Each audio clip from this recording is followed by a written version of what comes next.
मुलांनो, पृथ्वीचे फिरणे हा भाग आपण पाहणार आहोत. एक भोवरा घ्या आणि तो फिरून त्याचे निरीक्षण करा. भोवरा हे पहा असा गोल गोल फिरताना आपल्याला दिसतो. भोवरा स्वतःभोवती फिरतो. स्वतःभोवती फिरणारी कोणतीही वस्तू प्रत्यक्षात एका अदृश्य रेषेभोवती फिरत असते. पहा, जी वस्तू स्वतःभोवती फिरते ती वस्तू काय होत असते? प्रत्यक्षात एका अदृश्य रेषेभोवती फिरत असते. वस्तूच्या स्वतःभोवती फिरण्याला परिवलन म्हणतात. कोणत्याही वस्तूची जी स्वतःभोवती फिरते तिला काय म्हणतात? परिवलन. तर ती वस्तू ज्या अदृश्य रेषेभोवती फिरते तिला त्या वस्तूच्या परिवलनाचा अक्ष किंवा आस असे म्हणतात. हे पहा, इथे भोवऱ्याचे हे टोक जो आहे तो म्हणजे त्याचा अक्ष आहे किंवा आस असं त्याला म्हटलं जातं. मग जसा भोवऱ्याला हा आस असतो तसाच पृथ्वीला देखील असा आस असतो. आता पृथ्वीगोल आपल्या शाळेमध्ये आहे, आता घरी तुम्हाला उपलब्ध नाही, आणि तो पृथ्वीगोल आपण शाळेमध्ये काय करतो? अनेक वेळा फिरवून पाहतो. तो अशा स्टँडला अडकवलेला असतो आणि तो अशा पद्धतीनं आपण फिरवतो. जेव्हा आपण फिरवतो तेव्हा पहा आपल्या लक्षात येते त्याचा अक्ष कसा आहे, असा तिरपा आहे. कळलं? ओळंबा आणि पृथ्वीचा अक्ष या दोन रेषा एकमेकांशी कोण करतात हे तुमच्या इथे ओळंबा लावलेला आहे. हा आहे पृथ्वीचा अक्ष. तर ओळंब्याची ही दोरी आणि पृथ्वीचा अक्ष यांच्यामध्ये हा कोण झालेला आपल्याला पाहायला मिळतो. वरती झालंय, खाली पण झालेला आहे. म्हणजेच अक्ष कललेल्या स्थितीमध्येच पृथ्वी परिवलन करत असते. म्हणजे पृथ्वी जी स्वतःभोवती फिरते तर ती अशी तिरपी तिरपी फिरते, कारण तिचा अक्ष कसा आहे? असा तिरपा आहे, कललेला आहे, आणि त्याच स्थितीमध्ये पृथ्वी काय करते? परिवलन करत असते. चित्रात पृथ्वीचा अक्ष NS या रेषेने दाखवला आहे. ही रेषा पृथ्वीच्या मध्यबिंदूतून जाते. NS ही रेषा काय होते? पृथ्वीच्या, हे पाही NS रेषा हा अक्ष आहे तिचा, आणि ही रेषा पृथ्वीच्या मध्यबिंदूतून जाते. NS या बिंदूंना पृथ्वीचे N व S या बिंदूंना पृथ्वीचे ध्रुव असे म्हणतात. N आणि S यांना काय म्हणतात? पृथ्वीचे ध्रुव. N म्हणजे नॉर्थ आणि S म्हणजे साऊथ. नॉर्थ म्हणजे उत्तर आणि साऊथ म्हणजे दक्षिण. तर असे हे दोन ध्रुव आहेत, उत्तर ध्रुव आणि दक्षिण ध्रुव. वरचा उत्तर ध्रुव, खालचा दक्षिण ध्रुव. इथे नाव पण दिलेले पहा. उत्तर आणि दक्षिण ध्रुवांच्या मध्यावर पृथ्वीच्या पृष्ठभागावर एक वर्तुळ काढल्यास पृथ्वीचे दोन समान भाग होतात. आता पहा, बरोबर हा जो मध्यबिंदू आहे या मध्यबिंदूतून जाणारी जर एक रेषा अशी काढली तर बरोबर पृथ्वीचे काय होतात? दोन समान भाग होतात. पृथ्वीवरील या काल्पनिक वर्तुळाला आणि या काल्पनिक रेषेला, ही काल्पनिक आहे, असे कोणी पृथ्वीचे भाग केलेले नाहीत, परंतु ती एक रेषा भौगोलिक अभ्यासकांनी अभ्यासासाठी ठेवलेली आहे, आणि त्या रेषेला काय म्हणतात? विषुववृत्त असे म्हणतात. आणि म्हणून मग विषुववृत्ताच्या वरचा भाग म्हणजे उत्तर गोलार्ध, या विषुववृत्ताच्या खालचा भाग, दक्षिणेकडचा भाग म्हणजे दक्षिण गोलार्ध, असे दोन पृथ्वीचे भाग होतात.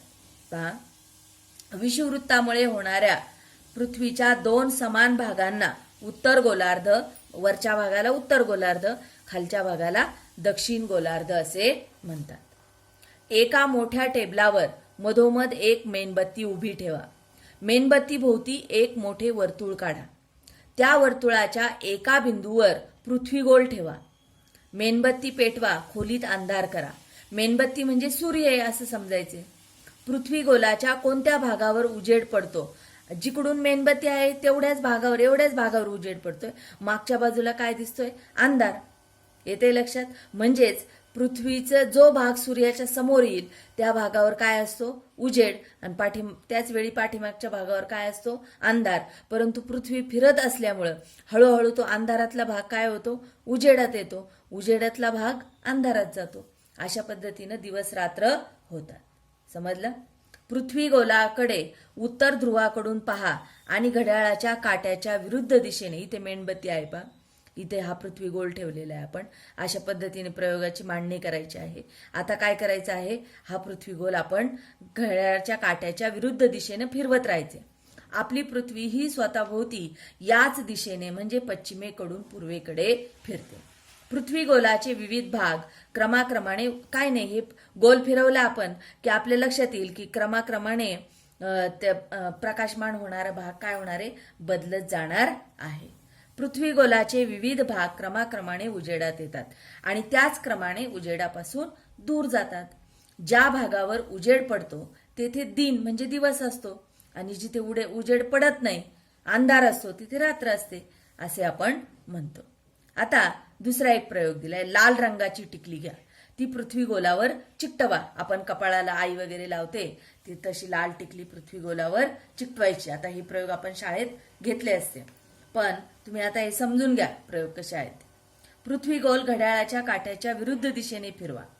लाल टिकलीवर पृथ्वी गोलाच्या कोणत्या स्थितीत सूर्योदय, मध्यान्ह आणि सूर्यास्त होईल याचे निरीक्षण करा. काही नाही, त्या लाल टिकलीवर सूर्योदय कधी होईल, मध्यान्ह म्हणजे दुपार कधी होईल आणि रात्र म्हणजे सूर्यास्त कधी होईल याचं निरीक्षण करून तुम्ही वेळा लिहायच्या आहेत. लाल टिकलीवर एकदा सूर्योदय झाल्यानंतर पुन्हा सूर्योदय केव्हा होतो ते पहा.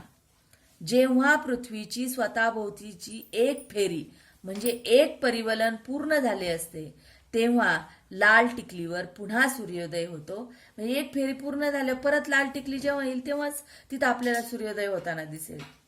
कळतंय? पृथ्वीच्या एका परिवलनाच्या या कालावधीला आपण एक दिवस असे म्हणतो. एका दिवसाचे म्हणजे एक दिवस म्हणजे पूर्ण 24 तास, ते दिवसाचे दोन भाग, दिवस आणि रात्र. दिवस म्हणजे फक्त उजेड असतो तो काळ नाही, तर दिवस म्हणजे पूर्ण 24 तासाचं दिवस आणि रात्रीचा मिळून कालावधी. त्याच्यामध्ये दिवस आणि रात्राचे दोन भाग असतात आणि या कालमापनासाठी एका दिवसाचा कालावधीचे आपण 24 समान भाग करून प्रत्येक भागाला 1 तास असं आपण म्हणतो. समजलं? पृथ्वी गोल टेबलावरील वर्तुळावरून पुढे सरकवा. इथं जे हे वर्तुळ आहे याच्यापासून आणखी थोडा पुढे सरक. शेवटी पृथ्वी गोल पुन्हा सुरुवातीच्या जागी पोहोचेल. पृथ्वी गोल टेबलावरून वर्तुळावरून पुढे सरकवा. असे करताना पृथ्वीचा गोल सतत फिरता ठेवा आणि अक्षाची दिशा बदलणार नाही याची काळजी घ्या. वर्तुळावरून पुढे सरकत शेवटी पृथ्वी गोल सुरुवातीच्या जागी पोहोचेल. त्याप्रमाणे पृथ्वी ही स्वतःभोवती फिरत फिरत सूर्याभोवती परिभ्रमण करत असते. म्हणजे जशी ही पृथ्वी अशी गोल गोल फिरते तर ही अशा गोल परत घेऊन येते. म्हणजे तिची काय होते, सूर्याभोवतीची एक फेरी पूर्ण होते. या फेरीला किती वेळ लागतो तर 1 वर्ष लागतं असं म्हणतो आपण. त्या दिवस किती लागतात, 365 दिवस आणि 6 तास एवढा कालावधी पृथ्वीला सूर्याभोवती एक फेरी पूर्ण करायला लागतो. आणि या सगळ्या कालावधीला मिळून आपण काय म्हणतो, 1 वर्ष असे म्हणतो. आता लीप वर्ष म्हणजे काय तर ग्रेगरियन पद्धतीच्या दिनदर्शिकेत वर्षाचे सर्वसाधारणपणे 365 दिवस धरतात. आता ग्रेगरियन पद्धत म्हणजे आपण जे रेग्युलर कॅलेंडर वापरतो ते ग्रेगरियन पद्धत, जानेवारी, फेब्रुवारी, मार्च वगैरे असं जे म्हणतो ते कोणतं कॅलेंडर आहे, ग्रेगरियन कॅलेंडर. तर यामध्ये एका वर्षाचे 365 दिवस धरतात. मग हे 6 तास शिल्लक राहतात. येते लक्षात? याचा अर्थ असा की प्रत्येक वर्षात 6 तास कमी धरले जातात.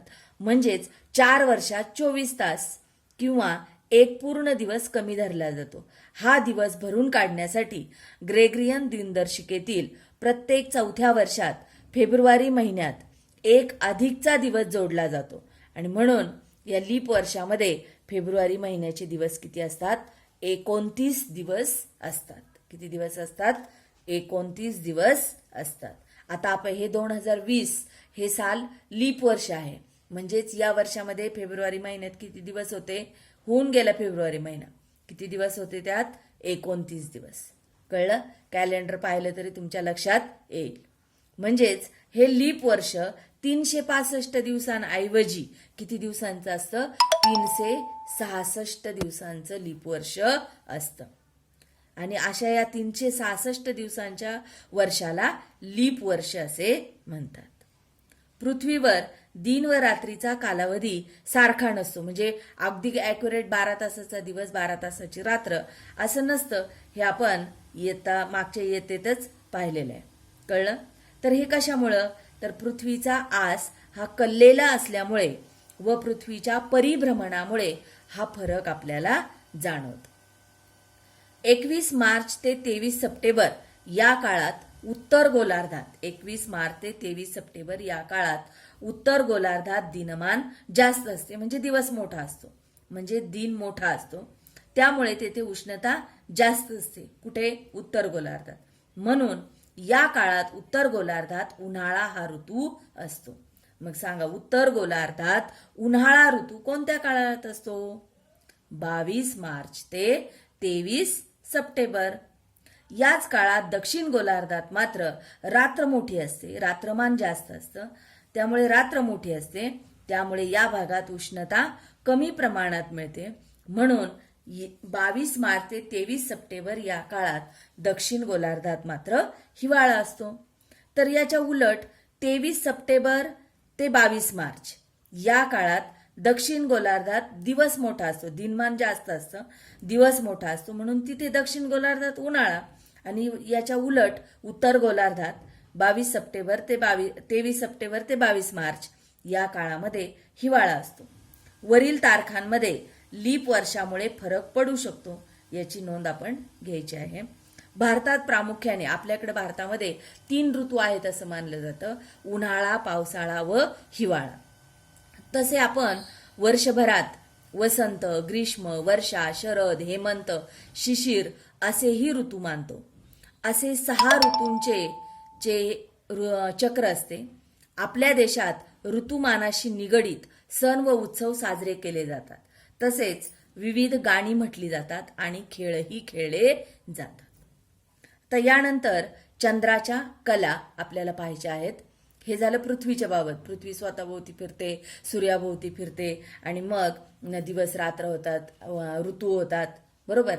आता चंद्राच्या कला आपल्याला पाहायच्या आहेत. आपण आकाशामध्ये पाहिलं तर कधी आपल्याला पूर्ण चंद्र दिसतो, तर कधी अजिबात चंद्र दिसत नाही. तर हे नेमकं काय आहे? चंद्र पृथ्वीभोवती परिभ्रमण करतो. जसं पृथ्वी सूर्याभोवती फिरते तसं चंद्र हा पृथ्वीचा कोण आहे? उपग्रह. त्यामुळे चंद्र हा पृथ्वीभोवती फिरत असतो आणि पृथ्वी सूर्याभोवती फिरत असते. परंतु या 2 भ्रमणकक्षा एकमेकांना छेदतात. दोन्हींच्या कक्षा, दोन्हींचे मार्ग. कुणाचे दोन्हींचे? पृथ्वी आणि चंद्र. ह्या ज्या मार्गाने, म्हणजे पृथ्वी ज्या मार्गाने सूर्याभोवती फिरते आणि चंद्र ज्या मार्गाने पृथ्वीभोवती फिरतो, ते मार्ग एकमेकाला छेदतात, म्हणजे एकमेकाला ओलांडतात. त्या म्हणून सूर्य, चंद्र आणि पृथ्वी एकाच सरळ रेषेत नेहमीच असतात असे नाही. आपल्याला चंद्राच्या पृष्ठभागाचा पृथ्वीकडील अर्धा भाग दिसतो. म्हणजेच पृथ्वीवरून आपल्याला चंद्राची नेहमी एकच बाजू दिसते, दुसरी बाजू दिसत नाही. चंद्राला स्वतःचा प्रकाश नाही. मग चंद्राचा प्रकाश कसा दिसतो आपल्याला? कशामुळे दिसतो? तर सूर्याचा प्रकाश चंद्रावर पडल्यामुळे तो आपल्याला पृथ्वीवरून दिसतो. पौर्णिमेच्या रात्री आपल्याला चंद्राचा पृथ्वीकडील पूर्ण भाग दिसतो, तर अमावस्येच्या रात्री चंद्राचा कुठलाच भाग आपल्याला दिसत नाही.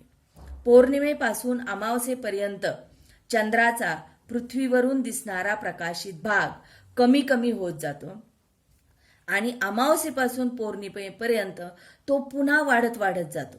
यालाच आपण चंद्राच्या कला असे म्हणतो. आता चांद्रमास म्हणजे काय? तर अमावस्येपासून पौर्णिमेपर्यंतच्या 15 दिवसांच्या कला जर आपण पाहिल्या तर अमावस्येपासून पौर्णिमेपर्यंतच्या स्थितीत येण्यास चंद्राला 14 किंवा 15 दिवस लागतात.